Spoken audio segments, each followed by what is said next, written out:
वर्णन कर रहे हैं। 12 महान भागवतों में एक भगवान शिव भी हैं।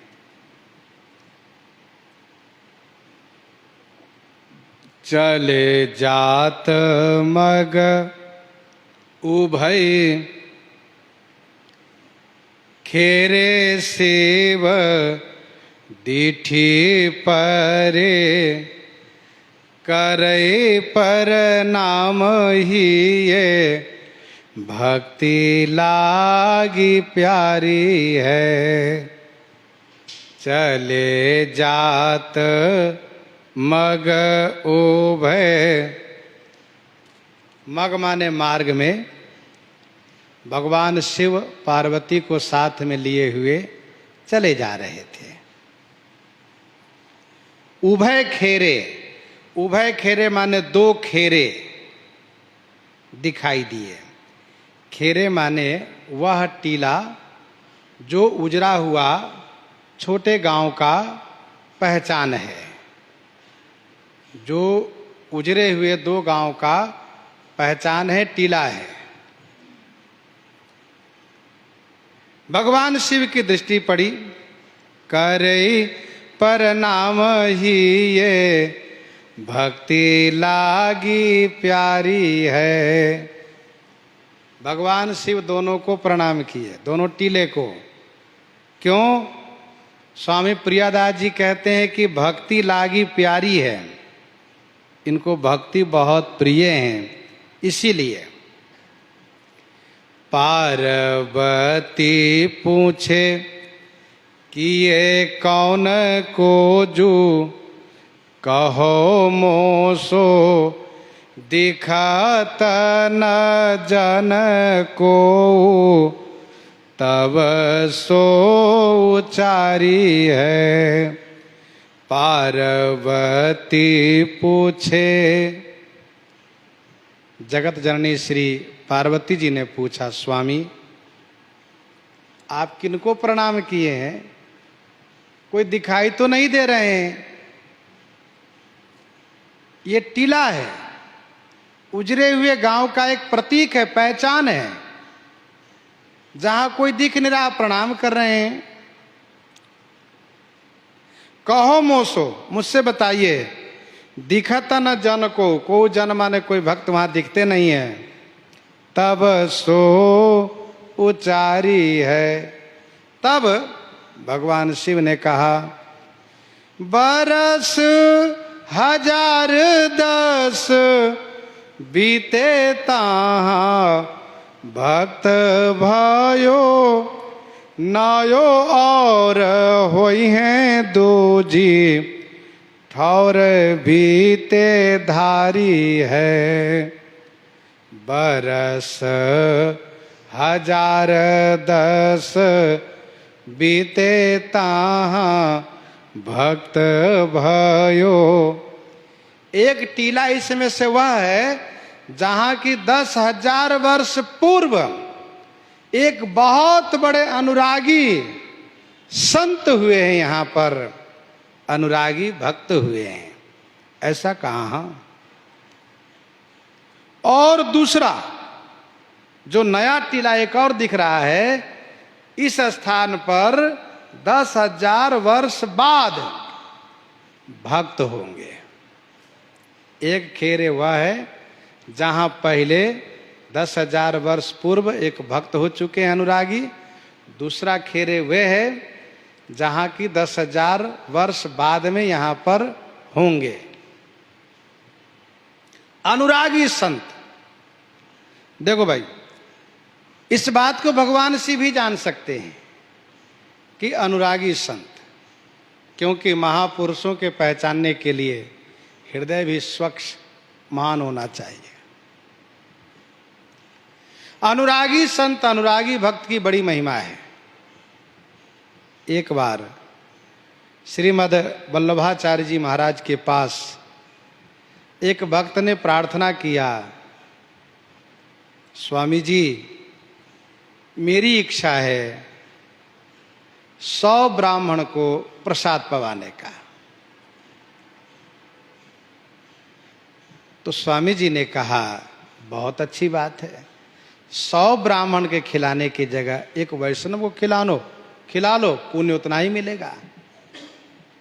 तब उन्होंने कहा स्वामी जी यदि 100 वैष्णव को हम भोजन करावें तो? तब आचार्य पाद ने कहा कि भगत जी 100 वैष्णव के जगह पर एक अनुरागी संत को प्रसाद पवा लो, पुण्य उतना ही होगा। तब उन्होंने कहा स्वामी जी यदि हम 100 अनुरागी भक्त को पवावे तो? तब उनके नेत्रों से झरझर झरझर झरझर झरझर अश्रु बहने लगा और कहा भगत जी अनुरागी भक्त 100 कहाँ मिलेंगे, नहीं मिल सकते। सबते सो दुर्लभ सुर राया, सबते सो दुर्लभ सुर राया, राम भगति रत गत मद माया। नर सहस्र में सुनो पुरारी, कोई धर्म बरदारी। धर्मशील कोटिक महको, विषय विमुख विराग रत हो। कोटि विरक्त मध्य श्रुति कहाई, सम्यक ज्ञान सकृत को लहाई। ज्ञानवंत कोटिक महको, जीवन मुक्त सकृत जग सो। 3 सहस्र में सब सुखानी, दुर्लभ ब्रह्मलीन विज्ञानी। धर्मशील विरक्त अरुज्ञानी, जीवन मुक्त ब्रह्म पर प्राणी। सबते सो दुर्लभ सुराया, राम भगति रत गत मद माया। सबसे दुर्लभ है अनुरागी भक्त का मिलना, अर्थात अनुरागी भक्त का समाज नहीं होता। शैले शैले न मानिक्यम, मौक्तिकम न गजे गजे। साधवो नाम न सर्वत्र, चंदनम न बने बने। तब उनको समझ में आ गया कि अनुरागी मिल नहीं सकते ज़्यादा, वो तो कहीं लाखों में, करोड़ों में, अरबों में एकाध ऐसे मिलते हैं जो अनुरागी हैं, जो भगवान के लिए हमेशा रोते रहते हो, भगवान में डूबे रहते, उनके प्रेम में, अनुराग में। भगवान शिव ने कहा 10,000 वर्ष पूर्व एक यहाँ पर हो गए हैं और दूसरा स्थान वो है कि 10,000 वर्ष बाद यहाँ पर होंगे। प्रश्न ये उठता है कि जब इतने बड़े भक्त हो गए और इतने बड़े भक्त यहाँ होंगे तो फिर टीले कैसे, ये उजड़ा हुआ स्थान कैसे है, वो उजड़ा हुआ गांव कैसा? इसका समाधान ये है कि अध्यात्म जगत में भौतिकता की दृष्टि से नहीं देखना चाहिए। अध्यात्म तेज, अध्यात्म प्रभाव एक अलग ही होता है। भौतिक वस्तु हो या न हो, पर यदि अध्यात्म है अर्थात भजन भक्ति का प्रभाव है तो उस स्थान का तेज दिखता है। हम आप घूमते रहते हैं, कहीं भी जा रहे हैं, कुछ स्थान ऐसे देखेंगे जहां मन बरबस आकर्षित होता है, यहाँ थोड़ा बैठ लो, अच्छा लग रहा है। कुछ जगह ऐसी भी होती है कि भौतिकता की दृष्टि से उसका साज श्रृंगार तो बहुत रहता है, लेकिन वहाँ बैठो तो मन में बार बार उच्चाट होता, चलो चलो बेकार के बैठे हैं, वहाँ मन में उद्वेग होता है। इसका मतलब ये है कि स्थान का भी प्रभाव दिखता है, जगह का प्रभाव होता है। एक बार की बात है, श्री नानक जी महाराज अपने शिष्य, जो उनके शिष्य थे मर्दाना, उनको साथ में लेकर के घूम रहे थे। किसी एक गांव में गए, पूरे गांव में घूम लिए, किसी ने जल पीने तक को नहीं पूछा। गांव के बाहर हुए तो श्री नानक जी ने कहा, प्रभु आप कृपा कीजिए कि इस गांव वालों को धन धान्य से संपन्न रखिए, इसको कहीं जाना न पड़े। आगे बढ़े, दूसरे गांव में गए। जैसे उस गांव में गए वैसे वहां के लोगों ने इनको सम्मान करना शुरू किया, खूब सम्मान किया, आरती पूजा भोग नैवेद्य सब किया। जब उस गांव के बाहर हुए तब कहा, प्रभु आप ऐसी कृपा कीजिए कि इस गांव के लोग सब जगह जाया करें। अब ऐसी कृपा कीजिए का मतलब जब कोई परेशानी होगी तब तो लोग जाएंगे। तो मर्दाना को ये बात समझ में नहीं आई। कहा, गुरुजी क्षमा कीजिएगा, आप ये बताइए उस गांव वालों को तो बढ़िया आशीर्वाद दिया, धन धान्य से संपन्न रहे, खुश रहे, और जिसने सेवा किया उस गांव वालों के लिए आपने कहा ये सब जगह विचरण करें, ऐसी कृपा कीजिए। परेशानी होगी तभी तो विचरण करेंगे। नानक जी ने कहा, देखो इसका कारण ये है, ये जब इस गांव के लोग जहां जाएंगे वहां उन लोगों को साधु के प्रति क्या भाव होना चाहिए, क्या निष्ठा होनी चाहिए, इसको ये लोग शिक्षा देंगे, समझाएंगे। और उस गांव के लोग जहां जाएंगे वहां कोई शिक्षा नहीं देंगे, वो साधु के प्रति कोई भाव ही नहीं उन लोगों का, साधु के प्रति श्रद्धा नहीं है, वे कुछ नहीं कहेंगे। इसलिए हमने चाहा कि उस गांव के लोग कहीं जाए नहीं, वहीं रहे वहीं मरे, और इस गांव के लोग स्वस्थ रहें और सुखी रहें तथा ये सब जगह जाएं, ये मैंने कहा। तो कहने का भाव ये है कि महापुरुष के भजन का प्रताप होता है, स्थान के भौतिकता से नहीं समझना, तुलना करना चाहिए। और वो जगह उजरा है ठीक है, लेकिन जगह में वह तेज है, इसलिए भगवान शिव ने प्रणाम किए। सोने कई प्रभाव हरि दासनी सो भाव बढ़्यो, रढ़्यो कैसे जात चढ़्यो, रंग अति भारी है, सुनी के प्रभाव हरिदासनी सो भाव बढ़्यो। भगवान शिव के श्रीमुख से संतों की ऐसी महिमा सुन करके, प्रभाव सुन करके हरिदास के प्रति, संतों के प्रति भगवती श्री पार्वती जी का बहुत सुंदर भाव बढ़ा, बहुत प्रेम बढ़ा। स्वामी प्रियदास जी कहते हैं, रढ़ियो कैसे जात, रढ़ियो कैसे जात माने कहा कैसे जाएगा, रढ़ियो माने रटना कहना, कैसे कहा जाएगा,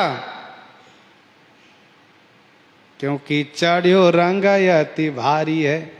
भगवती श्री पार्वती जी के हृदय पर संतों के प्रति भारी रंग चढ़ गया, बहुत प्रेम हुआ संतों के प्रति। और जब प्रेम हुआ तो बिना भगवान शिव को बताए श्री अगस्त जी महाराज को आमंत्रित कर दिया।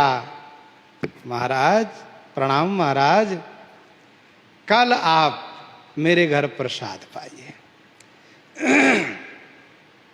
अगस्त जी ने सोचा, है तो बड़े, ये तो मेरे लिए सौभाग्य की बात है, जगत जननी मुझे भोजन पवाएंगे, मैं पाऊंगा, आऊंगा। भगवान शिव ने कहा, देवी तुमने मुझसे पूछा नहीं, निमंत्रित कर दिया। तो भगवती श्री पार्वती जी ने कहा, इसमें पूछने वाली क्या बात है, संतों की इतनी बड़ी महिमा है तो मैंने सोचा संतों को प्रसाद पवाऊं, मेरा हाथ पवित्र हो, मेरा जीवन पवित्र हो, मैं भोजन बनाऊं, संत पावे तो मेरे लिए सौभाग्य की बात है। भगवान से मन ही मन सोचते हैं, आज ही इनको संतों में प्रेम जगा है, भाव जगा है, और आज ही इन्होंने श्री अगस्त जी को आमंत्रित किया है। अरे किसी और संत को बुला लेती, भोजन पवा लेती, अगस्त जी को आमंत्रित किया, इन्होंने कुछ समझा नहीं। ये उन महात्मा को आमंत्रित किया है जो समुद्र को सुखा देने वाले हैं, कितना पाएंगे इनको समझना चाहिए। ये तो परेशान हो जाएंगे भोजन बना बना करके, कहेंगे बाप रे साधु बाबा लोग इतना पाते हैं, आज ही इनकी श्रद्धा हुई है और आज ही इनकी श्रद्धा समाप्त हो जाएगी। मन ही मन सोचा। फिर भगवान शिव ने दबे शब्दों में कहा, देवी थोड़ा विचार कर लेना चाहिए था, आप सोचो जरा, जो समुद्र को सुखा दिए कितना पाएंगे। तो भगवती श्री पार्वती जी ने ताव में आकर कहा, तो क्या हो गया, मैं कोई कम थोड़ा बनाना जानती हूँ, मैं अन्नपूर्णा रूपा, मैं अन्नपूर्णा स्वरूपा, मैं जहाँ चाहती हूँ वहाँ कोई भोजन नहीं घटता है, भोजन भरा रहता है, मैं इतना न बनाऊंगी जितना पावे। कहा ठीक है, तुम्हारा काम तुम जानो और मैं तो राम राम करूँगा। कहा ठीक है, अपना भजन करिएगा, हम भोजन पवा लेंगे। भगवती श्री पार्वती जी ने बड़ी तैयारी किया, अपने उन सहेलियों को, सखियों को, दासियों को, सबको लगाया और स्वयं अन्नपूर्णा देवी हैं, अतएव इन्होंने सभी व्यंजन का ढेर लगा दिया। और ढेर लगाने के बाद श्री अगस्त जी महाराज को आवाहन किया। अगस्त जी आए, हाथ पांव धो करके और प्रसाद पाने बैठे, बड़े ही आनंदित थे। आज माता जी पवाएंगे, फिर क्या कहना है, पाने लगे। भगवती श्री पार्वती जी ने अपनी उन दासियों से कहा, सुनो, कम नहीं पड़ना चाहिए। कहा बिल्कुल नहीं। अब उनके सामने में जो भी भर के लाते हैं बाल्टी में, टोकरी में, सीधे उड़ल देते हैं। अगस्त जी महाराज पाते जाते हैं, पाते जाते हैं। लाने वाले ला रहे हैं, जब तक लाए तो थाली खाली। दौड़ दौड़ को लाने वाले ला रहे हैं, यहाँ पा रहे हैं अगस्त जी महाराज। पाते पाते पाते श्री अगस्त जी के पेट की जठराग्नि धधकने लगी। अब इतनी तेज क्षुधा जागृत हुई कि अब लाने वाले को देना नहीं पड़ता है। लाने वाले हाथ में लिए हैं कि स्वयं आकर्षित होकर के मुख में चला जाता है। दासियां घबराई, बाप रे कहीं ऐसा ना हो भोजन के साथ हमें भी ना कहीं बाबा उदरस्त करने पा जाए। भगवती श्री पार्वती जी से कहा, स्वामी जो बड़ी समस्या है, कहाँ है? तो अब मन ही मन झुंझलाने लगी, भगवान शिव पर नाराज होने लगी। बहुत झुंझला रही है भगवान शिव पर। क्यों? इस समय में उनको मेरी सहायता करनी चाहिए, तो बैठे राम राम कर रहे हैं, उधर मुँह फेरे बैठे हैं। अब मैं क्या करूं, कुछ समझ में नहीं आ रहा है। तब उन्होंने भगवान को स्मरण किया, जय जय। भगवान श्री राम को याद किया, प्रभु कृपा कीजिए, मन महु राम है सुमिरि सयानी। जब बात न बनती हो किसी तरह से, तब श्री राम जी को याद कर लो तो बात बनेगी। मन महु राम है सुमिरि सयानी। श्री राम जी को स्मरण किया और श्री राम जी तुरंत एक ब्रह्मचारी ब्राह्मण के वेश बना करके आकर के तुरंत कहा, भगवती भिक्षाम देहि, माता भिक्षाम देहि। पार्वती जी ने सोचा एक का पेट नहीं भरा, दूसरे आ गए। कहा बाबा ब्रह्मचारी जी दूसरे दिन ले लीजिए। कहा नहीं नहीं, मैं आज ही लूंगा, मुझे आज ही भिक्षा चाहिए। तो भिक्षा लोगे कि खाओगे? कहा हम खाएंगे, आज ही पाएंगे। बैठो फिर, साथे पाओ आप भी। कहा हम बाबा के पास बैठेंगे, अगस्त मुनि के पास। अगस्त जी ने कहा नहीं, यहाँ नहीं बैठने देंगे तुमको, और दूर बैठो, वहां चलो, तुम्हारे लिए अलग से आवेगा। कहा नहीं नहीं, मैं यहीं बैठूंगा। और ब्रह्मचारी जी बैठ गए, हट करके वहीं बैठ गए। और बैठ गए तो फिर उनको भी थाल दिया गया, परोसा गया पाए, और थोड़ा पाए झट से आचमन करके उठकर खड़े हो गए, आचमन कर लिए। तो श्री पार्वती मैया ने कहा, ब्रह्मचारी जी आप बहुत जल्दी पा लिए। तो कहा, माता जी हम ब्रह्मचारी हैं, ज़्यादा पाएंगे तो प्रमाद होगा, सो जाएंगे, इसलिए थोड़ा सा पाए, बस हो गया, हमारा पेट भर गया। और हाथ से इशारा किया, कहा इनके जैसे भूखड़ नहीं है हम। तो अगस्त जी ने देखा, बताओ हमको भूखड़ बना दिया। एक तो बगल में बैठा हुआ व्यक्ति भोजन करके आचमन कर ले तो दूसरे को भोजन करने में संकोच लगता, भोजन क्या करे, इसने तो आचमन कर लिया। आचमन जब बगल वाले कर ले तो उनको बगल वाले को संकोच होता है, नहीं पाना चाहते, कहते भी हो गया भोजन कार्य पूरा हो गया, ऐसा मानते हैं। और दूसरी बात यह है कि भगवान इसलिए आए हैं ब्रह्मचारी के रूप में, भगवान ने जानबूझ करके हाथ से इशारा किया, इनके जैसे भूखड़ नहीं हूं। तो इसलिए अगस्त्य जी ने भी तुरंत जल थोड़ा सा लिया और कहा कि हो गया, पूर्ण हो गया। और ब्रह्मचारी जी की ओर गुस्सा करके देखने लगे, बताओ तुमने इतनी जल्दी क्यों की? थोड़ा सा पा लिया और आचमन कर लिया, मुझे पानी नहीं पीने दिया, केवल भोजन भी मैंने किया, पानी नहीं पिया। तब भगवान ब्रह्मचारी वेश में ही अपनी छवि दिखाए। तब अगस्त्य जी ने कहा, जय जय, आप कहाँ? तो श्री अगस्त्य जी ने कहा, आपने तो मुझे पानी नहीं पीने दिया। कहा, पिलाऊंगा ना पानी, बहुत भोजन पाए हैं ना आप, कुछ दिन इसको स्थिर होने दीजिए और थोड़ा स्थिर हो जाए। जैसे आज भी आयुर्वेद का मानना है कि तुरंत भोजन के साथ पानी मत पियो, कम से कम आधी घंटे 1 घंटे के बाद पानी पियो, तब वह पानी भोजन पचाने में बढ़िया लाभ करेगा। तो भगवान ने कहा कि चिंता मत कीजिए, आने वाले समय में आपको पानी पिलाऊंगा। तो भगवान श्री कृष्ण द्वापर में अगस्त्य जी को समय आवाहन किए। कब? जब इंद्र कुपित हो करके ब्रज को डुबाने के लिए बरसाना शुरू किया, पानी बरसाना, बहुत जल बरसाया। भगवान ब्रजवासियों को बचाने के लिए गोवर्धन उठा लिए और अगस्त्य जी को आह्वान किए, महाराज आइए खूब जल पी लीजिए, उस समय का बकाया है जल पीना। तो अगस्त्य जी महाराज खूब जल पिए। कहने का भाव ये है कि इस प्रकार से एक सुंदर लीला हो गई।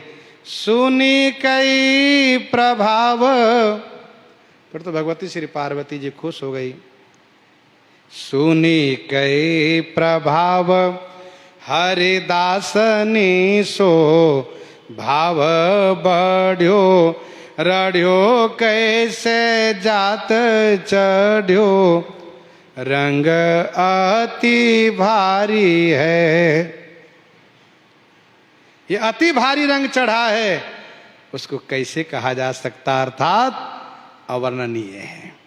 इस प्रकार से स्वामी श्री प्रियादास जी वर्णन कर रहे हैं। इन्हीं के साथ आज सीताराम सीताराम सीताराम सीताराम सीता